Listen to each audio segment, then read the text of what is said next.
On January 16th, in the Raleigh neighborhood of Memphis, Tennessee, the silence of a Tuesday morning was shattered. But the noise didn't come from the usual city bustle. According to reports from local Memphis, 18-year-old Alishon Torres was arrested following a high-speed chase that would eventually peel back the layers of a tragedy much deeper than just a traffic stop. Police didn't just find a teenager behind the wheel. They found a woman who claimed she had stepped into a role the legal system arguably failed to fill: judge, jury, and executioner. Today I want to take a look at the recent case of Alishon Torres, but more importantly, at why an 18-year-old immigrant with a fifth-grade education felt that the only way to protect her family was to take a life. I want to explore a legal landscape where justice for survivors of sex crimes feels like a myth, from the streets of Memphis to the high-class social circles of the Epstein files. Now, the facts laid out by Action 5 News and WREG are harrowing. Investigators testify that Alishon Torres lured a man, now identified in court records as 58-year-old No Santillan Rincon, into a van. Inside that vehicle, she allegedly fired 14 rounds. And according to testimony from Memphis detectives, Torres didn't just act in a moment of sudden heat of passion. The prosecution points to a month-long gap between her learning of the alleged harm done to her 5-year-old sister and the day of the shooting. They point to the repainting of the van and the disposal of a second weapon as evidence of a calculated mind. But as we see in local coverage of her preliminary hearing, the defense tells a different story. They speak of a very young woman, an immigrant from Honduras, who was terrified. A woman who believed her 5-year-old sister had been molested and deeply harmed by a man who was still a guest in their family home. The prosecution calls it premeditated murder. The internet often calls it vigilante justice. But to understand Alishon Torres, we have to look at the statistics that courtrooms often ignore. In the United States, the prosecution rate for crimes involving the physical violation of minors and women is staggeringly low. When victims come forward, they are often met with claims of insufficient evidence or met by statutes of limitation. Local Memphis report notes that Torres took matters into her own hands after allegedly learning of her sister's sexual exploitation. For many in the community, the question isn't why she did it, but rather, if she hadn't done it, would the system have done anything at all? We see a reoccurring theme in the American legal system. The burden of proof is placed so heavily on the survivor of a sexual crime that the process itself becomes a second trauma.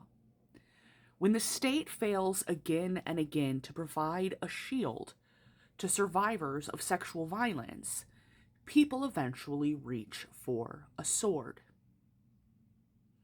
While Alishon Torres sits in a Memphis jail cell with a $500,000 bond and an ICE detainer, we cannot help but look at the other end of the judicial spectrum. Consider the Epstein files. Thousands and thousands and thousands of pages of documents and photos and videos and invoices detailing a global network of exploitation involving some of the most powerful men in the world. For decades, the system didn't just fail to prosecute these men, it has actively protected them. We see non-prosecution agreements, sweetheart deals, and a trail of survivors who've been told their voices don't matter because the bank accounts and the political power of the accused are just too large. This contrast in our justice system and in our culture is deafening. In the Epstein case, the legal system shows that with enough influence, justice can be indefinitely delayed or entirely avoided.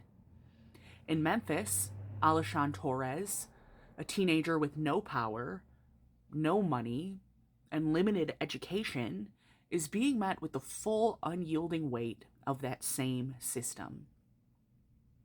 It suggests a bitter reality. The law is remarkably efficient at punishing those who react to trauma, but remarkably sluggish at punishing those who cause it, especially if those perpetrators hold status. As reported by WREG, a judge has found probable cause to send Torres' case to a grand jury. She faces first-degree murder and tampering with evidence. The prosecution will focus on those 14 shots. They will focus on the alleged fact that Torres, after the murder, took her van to a abandoned building, or a factory essentially, and repainted it after cleaning it out.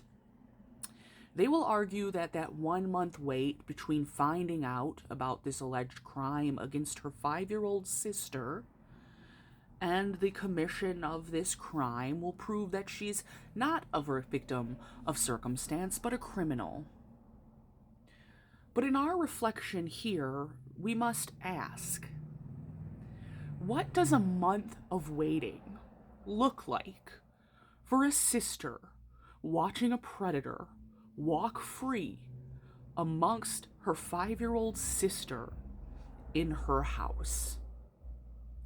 What does it look like when you're in a time and a culture where calling the police to defend your 5-year-old sister from sexual violence might instead result in your own deportation? The defense argue that Torres was in a state of extreme duress during her hours-long interrogation, and they are fighting to keep the focus on her mental state and alleged provocation. Alishon Torres will have her day in court. Whether she's found guilty or not, her case serves as a dark mirror to our society. It reflects a world where we are often shocked by the violence of a reaction, but seemingly desensitized to the violence that caused it. As long as the legal system continues to provide black holes for survivors and protection for abusers, whether their negligence as seen in the handling of the Epstein files or the systemic barriers facing immigrants seeking political protection, we will continue to see these tragedies. If we want to end vigilantism, we must first provide a justice system that actually works for the vulnerable. Until then, the story of Alishon Torres isn't a crime report. It's a symptom of a society's broken promise to its young women. As always, I'm JJ Hastings, and I'll see you in the next one.